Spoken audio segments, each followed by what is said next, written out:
왜 나는 자꾸 비교하게 될까?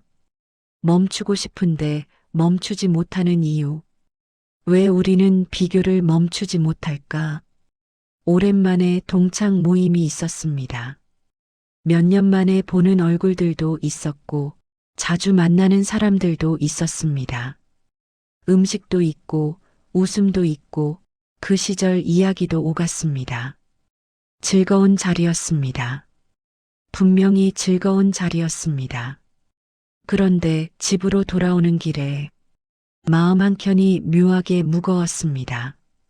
누군가는 자식이 좋은 직장에 들어갔다고 했고, 누군가는 요즘 건강이 좋아서 등산도 한다고 했고, 누군가는 여행을 자주 다닌다고 했습니다.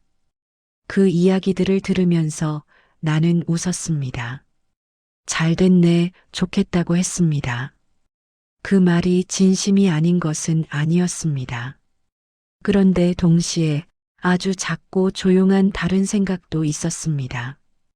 우리 아이는 어떻고, 나는 요즘 어떻고, 저 사람에 비해 나는 어디쯤에 있는 건지. 그 생각이 한 번 지나가고 또 한 번 지나갔습니다. 집에 와서 씻고 자리에 누웠는데도 그 생각이 쉽게 가라앉지 않았습니다. 즐거웠던 자리인데 왜 이런 기분이 드는 걸까? 이런 생각을 하는 내가 왜 이러는 걸까? 혹은 이런 경험이 있으실 수도 있습니다.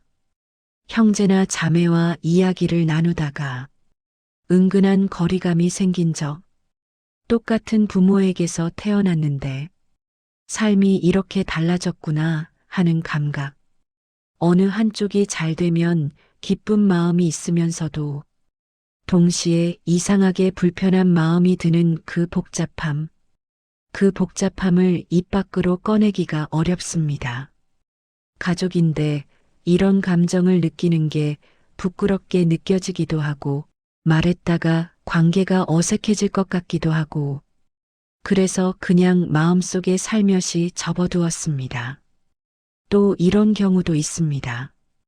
핸드폰을 무심코 보다가 누군가의 여행 사진을 봤습니다. 풍경이 아름다웠습니다. 사람들이 환하게 웃고 있었습니다. 그 사진을 보면서 처음엔 그냥 넘겼는데 어느 순간 멈추고 있었습니다. 저 사람은 저런 데를 가는구나. 저 사람은 저렇게 살고 있구나. 나는 요즘 어떻게 살고 있나? 그 생각이 지나간 뒤에 이상하게 기분이 가라앉았습니다. 이런 경험들 한 번쯤은 있으셨을 겁니다. 오늘은 그 묘한 감각의 안으로 천천히 들어가 보겠습니다. 비교를 나쁜 것으로 말하기 전에 먼저 이것을 이야기해야 합니다. 비교는 인간에게 아주 오래된 감각입니다. 그것은 의지로 만들어진 것이 아닙니다. 우리가 선택해서 갖게 된 습관이 아닙니다. 비교는 어떤 의미에서는 생존의 방식이었습니다. 내가 이 무리 안에서 어느 위치에 있는가? 내가 충분히 안전한가? 내가 이 사회 안에서 계속 살아갈 수 있는가? 그것을 확인하는 방식 중 하나가 주변 사람들과 나를 견주어 보는 것이었습니다. 오래전부터 그래왔습니다. 혼자 사는 세상이 아니었기 때문입니다. 우리는 태어나면서부터 비교 속에 있었습니다. 학교에 가면 성적으로 줄을 세웠습니다. 집에서는 형제와 비교되었습니다. 잘한다, 못한다. 왜 형은 되는데 너는 안 되냐? 옆집 아이는 이렇게 한다더라. 그 말들이 아플 때도 있었지만 동시에 그 말들이 나에게 방향을 주기도 했습니다. 더 잘해야겠다는 것, 이 정도로는 안 된다는 것, 저 사람처럼 되어야 한다는 것. 비교는 우리를 움직이게 하는 힘이기도 했습니다. 그러니 비교 자체를 나쁜 것으로 고쳐야 할 것으로만 보는 것은 조금 성급할 수 있습니다. 비교는 그냥 우리 안에 있는 것입니다. 아주 오래전부터 아주 자연스럽게, 그리고 비교가 자연스럽다는 것을 인정할 때 오히려 비교에 덜 끌려다닐 수 있습니다. 비교하는 나를 부끄러워하거나 비난하지 않아도 된다는 것. 그냥 나는 지금 비교를 하고 있구나. 그것을 알아채는 것. 거기서 시작하는 것이 이 이야기의 출발점입니다. 비교의 뿌리를 찾으러 가면 우리는 아주 오래전으로 거슬러 올라가게 됩니다. 처음 비교를 경험한 것이 언제인지 정확히 기억하는 분은 많지 않습니다. 하지만 아마도 아주 어린 시절부터였을 겁니다. 형이 공부를 잘한다는 말을 들었을 때, 언니가 얌전하다는 말을 들었을 때, 동생이 더 예쁘다는 말을 들었을 때, 그 순간 아이는 무언가를 배웁니다. 나는 형보다 못하다. 나는 언니처럼 되어야 한다. 나는 동생과 다르다. 그리고 더 깊은 곳에서는 이런 질문이 생겼을 겁니다. 나는 그대로도 괜찮은 사람인가? 나는 누군가보다 낫지 않아도 되는가? 나는 비교에서 벗어나도 사랑받을 수 있는가? 그 질문에 명확한 답을 들은 아이는 많지 않습니다. 대부분의 경우 잘하면 칭찬을 받고 못하면 타박을 받는 경험이 쌓이면서 아이는 조용히 이것을 배웁니다. 비교에서 이기는 것이 안전하다는 것을, 비교에서 뒤처지는 것은 무언가 부족한 것이라는 것을, 그 배움이 아주 깊숙이 자리 잡았습니다. 의식하지 않아도 작동하는 곳에. 그래서 어른이 되어서도 나이가 들어서도 비교는 멈추지 않습니다. 그것을 선택하지 않아도 자동으로 일어납니다. 습관이 아니라 조건 반사처럼. 지난 이야기에서 우리는 이것을 살펴봤습니다. 인정받고 싶은 마음이 얼마나 오래되고 깊은 곳에서 오는지, 그것이 허영이 아니라 존재를 확인하는 방식이었다는 것을. 비교는 그 인정 욕구와 연결되어 있습니다. 아주 자연스럽게, 아주 긴밀하게. 인정받는다는 것이 무엇입니까? 내가 가치 있는 사람이라는 확인입니다. 내가 여기 있어도 된다는 확인입니다. 내가 쓸모 있는 사람이라는 확인입니다. 그런데 그 확인을 어떻게 합니까? 많은 경우 다른 사람과 비교해서 내가 어느 위치에 있는지를 확인하면서 합니다. 저 사람보다 낫다. 저 사람만큼 한다. 적어도 저 사람보다는 못하지 않다. 그 비교가 주는 안도감이 인정의 대리 역할을 했습니다. 누군가에게 직접 당신은 가치 있는 사람입니다라는 말을 듣지 않아도 비교에서 우위를 점하는 것만으로도 그 감각을 잠시 느낄 수 있었습니다. 그러니 비교는 단순한 경쟁이 아닙니다. 비교는 인정을 얻는 방식이었습니다. 타인을 통해 나를 확인하는 방식이었습니다. 그런데 역할이 줄어들면 어떻게 됩니까? 직장을 떠나고 아이들이 독립하고 사회적 이름이 희미해지면 인정받던 통로가 줄어들면서 그 통로의 빈자리를 채우려는 시도가 더 강해집니다. 그 중 하나가 비교입니다. 예전에는 역할이 나를 증명해 줬습니다. 이제는 비교가 나를 증명해 주려 합니다. 저 사람보다는 내 자식이 더 잘 됐다. 저 사람보다는 내 건강이 낫다. 저 사람보다는 내가 더 잘 살았다. 그 비교들이 잃어버린 인정의 자리를 메우려 합니다.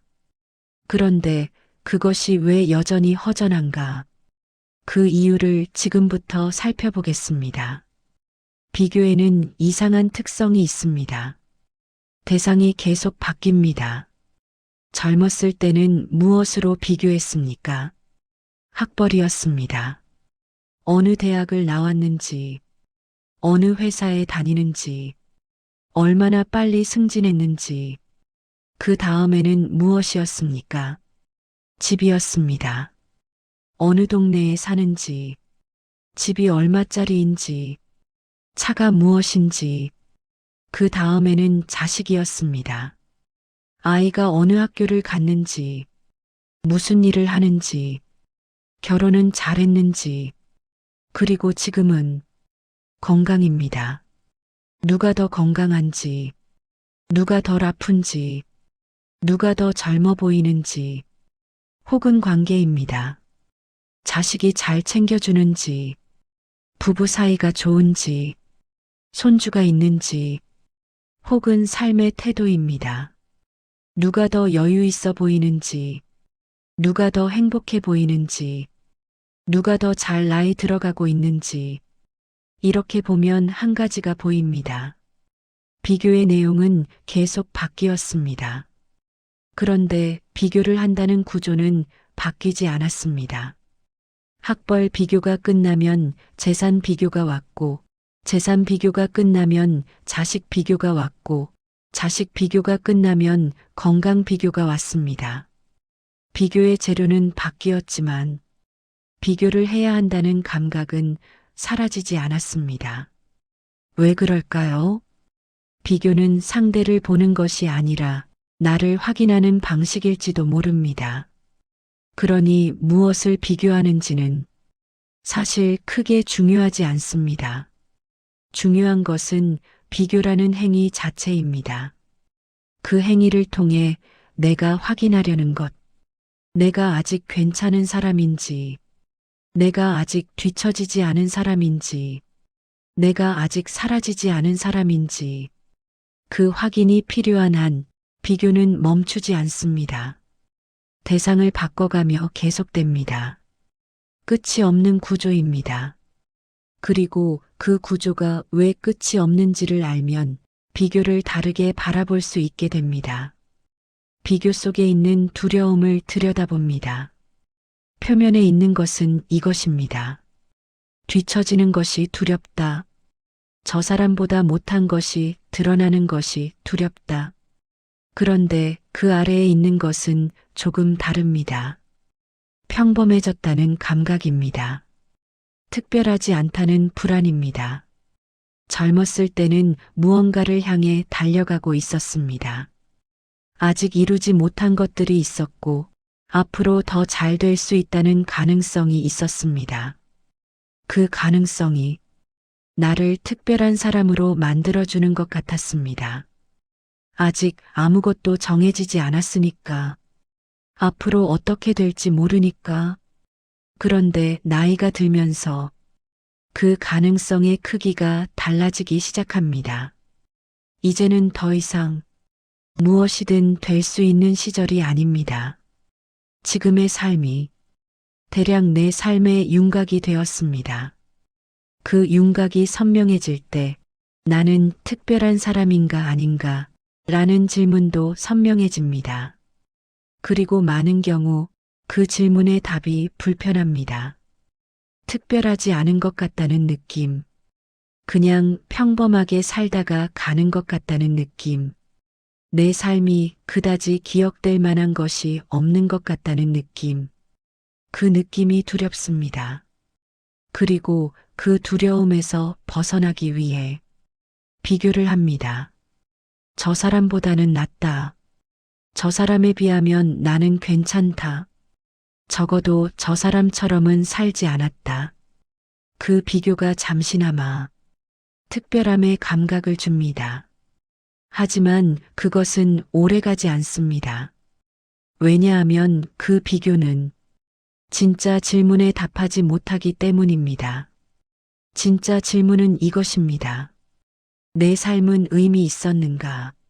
내가 살아온 이 시간은 가치 있었는가? 나는 나로서 충분한 사람인가? 그 질문에 비교는 답할 수 없습니다. 저 사람보다 낫다는 것이 내 삶의 의미를 만들어주지는 않기 때문입니다. 비교가 멈추지 않는 이유를 조금 더 깊이 들어가서 살펴보겠습니다. 비교에는 시작점이 있습니다. 그런데 끝점이 없습니다. 어느 시점에 비교해서 완전히 이겼다고 느끼는 사람이 있습니까? 아마 없을 겁니다. 이번 비교에서 이겼다고 느끼면 다음 비교 대상이 생깁니다. 더 잘된 사람이 눈에 들어옵니다. 더 건강한 사람이 보입니다. 더 행복해 보이는 사람이 있습니다. 그러면 다시 시작됩니다. 비교는 결승선이 없는 달리기와 같습니다. 달리는 동안은 무언가를 향해 가는 것 같습니다. 그런데 멈출 수가 없습니다. 멈추면 뒤처지는 것 같으니까 그 달리기를 멈추지 못하는 이유 중 하나는 비교를 통해 얻는 것이 있기 때문입니다. 아주 잠깐이지만 비교에서 우위를 점할 때 안도감이 옵니다. 내가 아직 괜찮다는 확인, 내가 아직 사라지지 않았다는 느낌, 그 안도감이 중독처럼 작동합니다. 잠깐 왔다가 사라지기 때문에 또 필요해집니다. 지난 이야기에서 인정이 채워도 채워지지 않는 그릇이라고 했습니다. 비교도 같은 성질을 가지고 있습니다.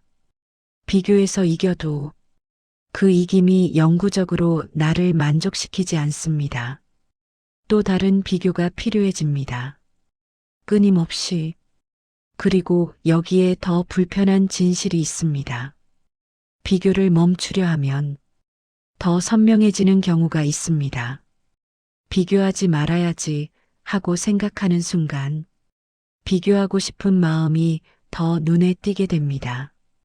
내가 지금 비교하고 있구나 하는 인식이 생기면서 오히려 비교 대상이 더 또렷이 보입니다. 비교를 억누르는 것이 답이 아닌 이유가 여기에 있습니다. 비교에는 역설이 있습니다. 비교에서 이겼을 때 오는 기분과 비교에서 졌을 때 오는 기분은 지속 시간이 다릅니다. 우위에 섰을 때의 안도감은 짧습니다. 그리고 그 안도감은 금세 당연한 것이 됩니다. 그런데 열등감은 오래 남습니다. 저 사람이 나보다 낫다는 느낌, 내가 뒤처진 것 같다는 느낌, 내가 부족하다는 느낌, 이것들은 마음속에 훨씬 오래 머뭅니다. 자려고 누웠을 때도 올라오고 아무것도 하지 않는 조용한 오후에도 찾아옵니다. 비교는 이기기 위한 싸움이 아니라 사라지지 않으려는 몸부림일지도 모릅니다. 그 문장을 잠시 생각해 봅니다. 이기기 위해 비교하는 것이 아니라 사라지지 않으려고 비교하는 것. 내가 여기 있다는 것을 확인하기 위해 다른 사람과 나를 견주어 보는 것. 그렇게 보면 비교가 조금 다르게 보입니다. 그것은 경쟁의 욕구가 아닐 수 있습니다. 그것은 존재의 욕구입니다. 내가 존재한다는 것을, 내가 여기 있다는 것을, 내가 아직 사라지지 않았다는 것을, 그것을 확인하고 싶어서 비교라는 방식을 쓰는 것입니다. 그리고 이 역설이 있습니다. 비교를 통해 존재를 확인하려 하지만 비교는 오히려 존재를 불안하게 만듭니다. 비교를 통해 안정을 찾으려 하지만 비교는 오히려 불안을 키웁니다. 이겼다고 느끼는 순간은 짧고 다시 불안해지는 순간은 금방 옵니다. 이 구조 안에서는 아무리 비교해도 진짜 안정에 이를 수 없습니다. 그 이유가 무엇일까요? 비교는 외부를 향해 있기 때문입니다. 외부에 있는 것은 내가 통제할 수 없습니다. 저 사람이 내일 더 잘 될 수 있습니다. 저 사람의 자식이 더 성공할 수 있습니다. 저 사람이 더 건강해질 수도 있습니다. 외부는 계속 변합니다. 그러니 외부를 기준으로 삼은 안정은 언제나 흔들릴 수밖에 없습니다. 비교를 조금 다른 각도에서 바라보겠습니다. 비교하는 사람 안에는 슬픔이 있는 경우가 많습니다. 아주 오래된 슬픔, 충분히 인정받지 못했다는 감각, 충분히 좋은 사람이라는 말을 듣지 못했다는 기억, 어릴 때 형제와 비교되며 자란 경험, 아무리 해도 충분하지 않다는 말을 들었던 기억, 노력한 만큼 인정받지 못했다는 느낌, 그 경험들이 쌓여서 나는 충분히 괜찮은 사람인가라는 질문을 계속 붙들고 살게 만들었을 수 있습니다. 그 질문이 해소되지 않으면 사람은 계속 그 답을 찾으려 합니다. 그 답을 찾는 방법 중 하나가 비교입니다. 저 사람보다 낫다는 것이 그 오래된 질문에 잠시 답을 주는 것처럼 느껴집니다. 그러니 비교를 하는 자신을 너무 몰아붙이지 마시길 바랍니다. 비교 안에는 인정받고 싶었던 마음, 충분한 사람이고 싶었던 마음, 그리고 그러지 못했다는 아주 오래된 슬픔이 있을 수 있습니다. 그 마음을 이해하는 것이 비교를 다루는 첫 번째 방식일 수 있습니다. 비교를 할 때 우리는 상대의 삶을 봅니다. 그런데 그 봄의 방식이 조금 특이합니다. 우리는 상대의 삶 전체를 보지 않습니다. 보이는 것만 봅니다.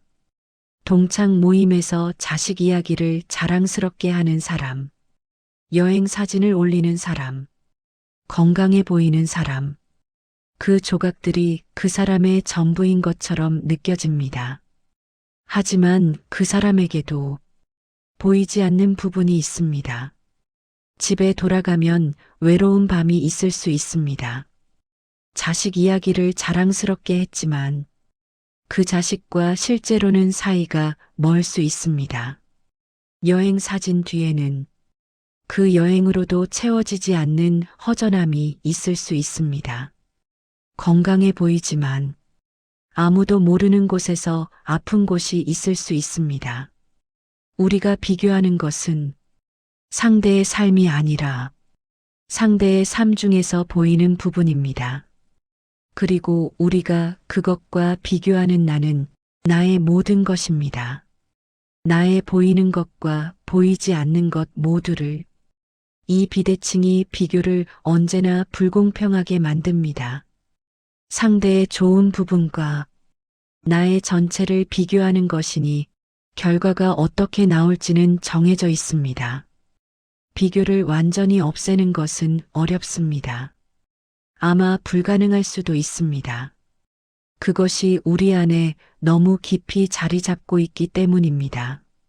그러니 비교를 없애려 하기보다 비교가 올라오는 순간을 다르게 바라보는 것이 더 현실적인 이야기입니다. 비교가 올라왔다는 것을 알아챌 때 그것을 나쁜 것으로 억누르는 대신 잠시 그 안을 들여다볼 수 있습니다. 나는 지금 무엇을 비교하고 있는가? 그 비교 안에서 내가 확인하려는 것이 무엇인가? 나는 지금 무엇이 두려운가? 그 질문들을 잠시 들여다보는 것. 그 자체가 비교와 조금 다른 관계를 맺는 방식입니다. 그리고 이 생각을 해볼 수 있습니다. 모든 사람은 각자의 속도로 늙어가고 각자의 속도로 살아갑니다. 이 문장을 천천히 생각해 봅니다. 같은 나이라고 해서 같은 시간표를 살고 있는 것이 아닙니다. 어떤 사람은 젊어서 많은 것을 이루고 나이 들어서 힘들어질 수 있습니다. 어떤 사람은 젊어서 힘들었고 나이 들어서 조금씩 안정을 찾아가고 있습니다. 어떤 사람은 관계에서 풍요롭지만 혼자 있는 시간이 두렵습니다. 어떤 사람은 혼자서도 괜찮지만 관계에서 외롭습니다. 모든 사람은 각자의 방식으로 각자의 것들을 가지고 있고 각자의 것들을 잃어가고 있습니다. 그것을 외부에서 보면 보이지 않습니다. 그 사람의 좋아 보이는 부분만 눈에 들어오고 그것을 기준으로 나를 재단하게 됩니다. 하지만 각자의 시간표가 다르다는 것을 알면 비교가 조금 의미를 잃습니다. 다른 시간표를 살고 있는 사람과 같은 기준으로 비교하는 것이 사실은 처음부터 맞지 않는 일이었다는 것을 비교는 타인을 기준으로 삼습니다. 타인이 기준이 되면 타인이 바뀔 때마다 내 위치도 바뀝니다. 어제는 괜찮았는데 오늘 더 잘된 사람이 나타나면 갑자기 괜찮지 않아집니다. 이 불안정함이 비교가 주는 가장 큰 피로입니다. 그렇다면 타인이 아닌 것을 기준으로 삼는다면 어떨까요? 타인이 아닌 나 자신, 어제의 나와 오늘의 나, 10년 전의 나와 지금의 나, 그 비교는 조금 다른 성질을 가집니다. 타인은 내가 통제할 수 없지만 나 자신은 내가 가장 잘 알고 있습니다. 10년 전에 비해 내가 무엇을 더 알게 되었는지, 10년 전에 비해 내가 어떻게 달라졌는지, 그 시간 동안 내가 어떤 것들을 견뎌냈는지, 그 질문에 답하는 것은 타인과의 비교와 전혀 다른 감각을 줍니다. 타인과의 비교가 나를 어디 세우는 것이라면 나 자신과의 대화는 내가 어떻게 살아왔는지를 보는 것입니다. 그 안에는 타인과의 비교에서는 찾을 수 없는 것들이 있습니다. 내가 이 나이까지 살아오면서 얼마나 많은 것을 겪었는지, 얼마나 많은 것을 잃고도 계속 살았는지, 얼마나 많은 것을 처음 해보면서도 해냈는지, 그것들은 저 사람과 비교해서 나오는 것이 아닙니다. 내 삶 안에 있는 것들입니다. 나이가 든다는 것은 비교의 내용도 바뀌게 합니다. 젊었을 때의 비교는 미래를 향해 있었습니다. 앞으로 더 잘 될 수 있는 가능성, 앞으로 더 이룰 수 있는 것들. 그런데 나이가 들수록 비교가 현재와 과거를 향합니다. 저 사람은 지금 어떻게 살고 있는가? 나는 이 나이에 어떻게 살아왔는가? 그리고 더 나아가면 비교가 아주 인간적인 질문에 닿기도 합니다. 나는 잘 살았는가? 내 삶은 의미 있었는가? 나는 좋은 사람이었는가? 이 질문들은 비교로 답할 수 없는 것들입니다. 저 사람보다 잘 살았다고 해서 내가 잘 산 것이 되지 않습니다. 나 자신이 내 삶을 어떻게 바라보는지 그것이 이 질문의 진짜 답처에 가깝습니다. 그래서 나이가 들수록 비교에서 조금씩 자유로워질 수 있는 가능성이 생깁니다.